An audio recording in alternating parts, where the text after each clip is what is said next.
What's going on, Tamers? It's your boy Varney, and I'm here to talk to y'all today about something I feel very strongly about: the second-hand card market. Scams are a big part of any card game, and it's easy to fall prey to one if you're not careful. Today I'm going to touch on how you can protect yourself when making second-hand purchases and guidelines you should follow when buying or selling cards. But before we jump to that, let me tell you about the DigiGuard United Discord that you should totally be a part of, link in the description, as well as the Tamers Battle League, our very own Friday night webcam locals tournament series that started last week.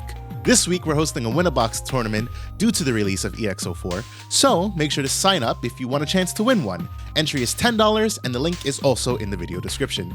Now, on to the video. Point 1. Why use TCG Player? TCG Player is the de facto platform for card players of all games. That means we use it for pricing standards in the community, as well as being the go-to platform for whenever anyone needs to buy or sell cards. Think about this: you buy a card from TCG Player, but the card never arrives. Or maybe the card is damaged. Doesn't matter. You contact the seller, and they have an obligation to fix your issue, whether they provide you a refund, a replacement card, or they file a dispute with the mailing service. They have an obligation because they are business on TCG Player, and bad reviews hurt them. It means that when you and I go to buy a card next time, if we see a card that is at the same exact price, but from one seller who has 99% positive feedback and the other one who has 100% positive feedback, we automatically favor, our mind gravitates towards the 100% positive feedback seller because, well, we took the most important factor out of the equation, which is price. So what's the next metric we're going to use to determine who we buy from? I like 100% better than 99%. If the seller doesn't resolve your issue, then it can get escalated to TCG Player, who will typically always resolve the issue for you by way of refund, just as long as you have a valid case. They also take actions against the seller, typically deactivating the store and forcing the seller to go through a process to reactivate. That's why you use TCG Player, which brings me to point 2, the power of PayPal goods and services. PayPal GNS, which is the abbreviation for goods and services, is how you protect yourself when you don't buy from TCG Player. Now, today's video isn't about the reasons that you shouldn't use TCG Player or that you shouldn't pay goods and services or shouldn't ask for goods and services. That's a topic for another day. What we're teaching you today is the whys and the hows, the facts. GNS offers you the same sort of protections that you would get on TCG Player. If the seller doesn't ship the cards, if the card comes damaged, whatever it is, you try to resolve it with the seller, and if it doesn't pan out with them, you escalate to PayPal, and they resolve the issue for you, also typically by way of refund. PayPal also takes more severe actions when it gets to this point against the seller, so it's even more in the seller's favor to resolve this as amicably as possible, as PayPal could deactivate their account, or withhold their funds, or take other legal actions. If a seller ever asks you to pay friends and family, which is abbreviated as F&F, that's an automatic red flag. Common excuses are because of taxes or because they have to pay fees. Listen. None of those are excuses. They're not viable. They are not valid reasons for you to forego paying goods and services. That is meant to protect you as the buyer, so make sure you keep your liberties. Never let anyone bully you into giving that up. Speaking of fees, that brings me to point 3. Who covers PayPal fees? So this one is a common issue in the community. Buyers feel sellers should pay as they are entitled to it, and sellers feel buyers should pay as it's meant for the buyer. Well, I have some news for you. You're both wrong. Neither person should cover the fees. You want to know how you actually do it? As a seller, when you are pricing your card for sale, you should be pricing it with the goods and services fee in mind, knowing that your buyer will most likely want goods and services. And as a buyer, if you're going to haggle, you should always keep goods and services in mind for the seller, as if you're following my guideline of pricing the card with GNS fees in mind, you should have the common courtesy of doing the same. As a seller on TCG Player, let me show you this. TCG Player charges 10.25% on all cards sold through their marketplace, as well as an additional 2.5% plus 30-cent flat fee for credit card and PayPal processing fees. That's a total of 12.75% plus the 30-cent flat fee. So when you see people asking for 85% of the TCG verified low, they're actually giving you a complete 15% discount off of what you would see on TCG Player. A card that costs $30 means the seller only sees $25.88 after all those fees that I mentioned are taken out. So they just lost $4.12 on the sale through TCG Player. And also, let me show you this. On PayPal, they charge a 2.99% fee on sending and receiving money through GNS. That means $30 will have the seller see $29.10. So they only lost 90 cents to fees, which is a stark difference from the $4.12 that they lost through TCG Player. Hey, if you guys aren't liking this video, don't forget to drop a like and maybe hit the subscribe button if you haven't already. Point 4. Understanding pricing standards. Now that you understand the fees behind prices on both TCG Player and when using PayPal GNS, you can see why most sellers ask for, at most, 85%, maybe sometimes 90%, depending on, if it's like one piece or something, of the TCG lowest verified. Wait. What is the lowest verified? Well, a perfect example is the Digimon alternate art. The lowest listing is currently $34.61, so let's just say $35. The next listing is $41.99, so we'll say $42. We're not factoring in shipping yet.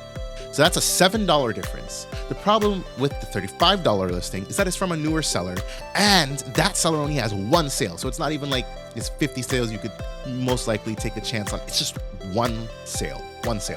The next seller is a gold star seller, and they have way more sales than the previous seller, 329 to be exact.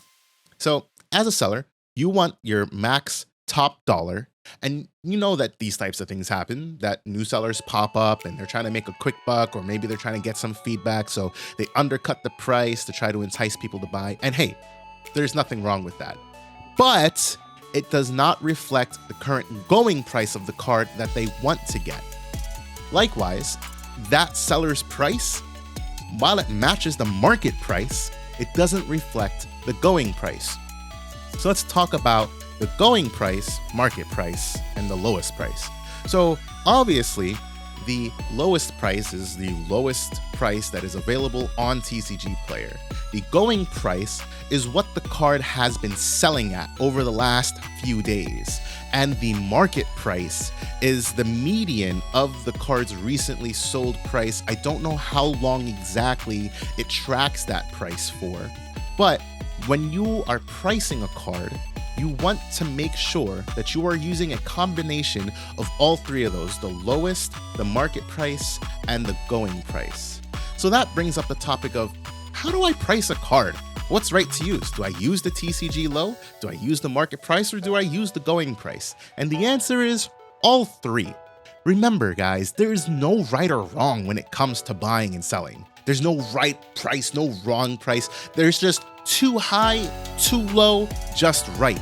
It's all arbitrary, and honestly, we made all of that up. So what you have to consider as the seller is, how much do I realistically want to get for this card, and how bad do I want to sell it?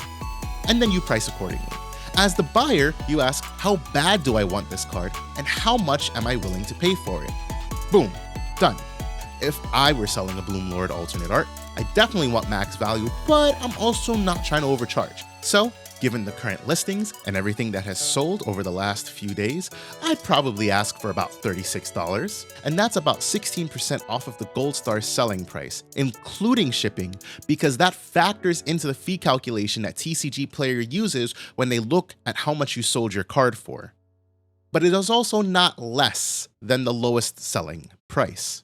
For me, that's fair. You can buy this card for $36 from me, or you can take the chance with a newer seller. And that's how I look at it.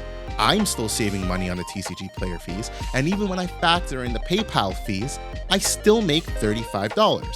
The Gold Star seller would make about $37, and for me, I'm fine with that. Now remember, as a buyer, you can always haggle the price. Listen, unless you put on your ad, price is firm, it's always open for interpretation that you are open to offers.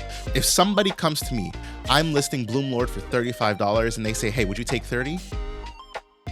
I'd most likely take that. If they come to me and they say 20, I'm gonna tell them to go touch grass.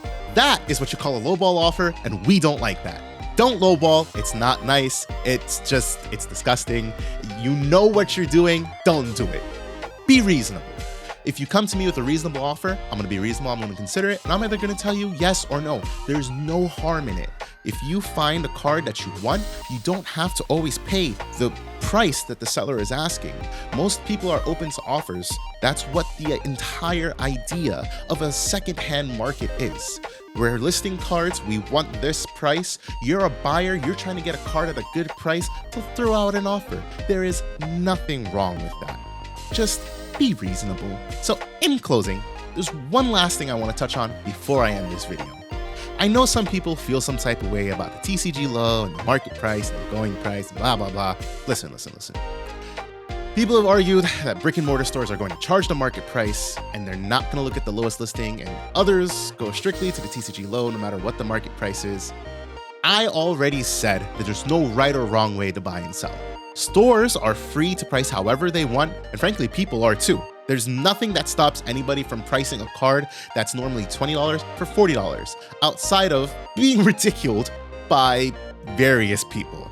But stores especially, I mean, they have profit margins that they need to hit, and they factor that in to their asking. Stores have profit margins that they need to hit, and they factor that into their asking price.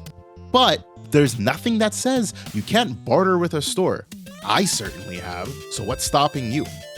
As far as the TCG low crowd, listen, that and the market price and the going price, that can all be manipulated way too easily by way of buyout and sellers listing their own stuff and buying it. There's nothing that we can do about it except for having the knowledge that that happens and making conscientious decisions around that knowledge. So that's why I'm telling you all, use these tools to your advantage. Is there a buyout happening? Well, the TCG low certainly won't reflect that, and you certainly won't get the market price. So you probably want to get the going price. So if you really need the card, maybe find a seller who will meet you in the middle. Maybe they'll give you a little bit under the going price. Maybe they'll ask for a little bit more. You never know. But hey, like I said, no right or wrong. It's all bartering. Make an offer. Who knows what'll happen? Or even better, just wait. Just wait. Buyouts happen so often, cards rebound all the time. Hello, Kudamon promo, Kintorismon alternate art, Jessamon GX alternate art. Wait, let me stop. There's too much to list. Anyways, I think I've talked for enough. So just remember, always protect yourself with PayPal goods and services when not buying through TCG Player. And keep in mind the fees when buying or selling outside of TCG Player. And hey, if you guys like the video, I'd really appreciate it if you could drop a like down below and hit subscribe so you know that when future videos come out, you'll be the first to know. Anyways, until we talk to you guys the next time, peace out.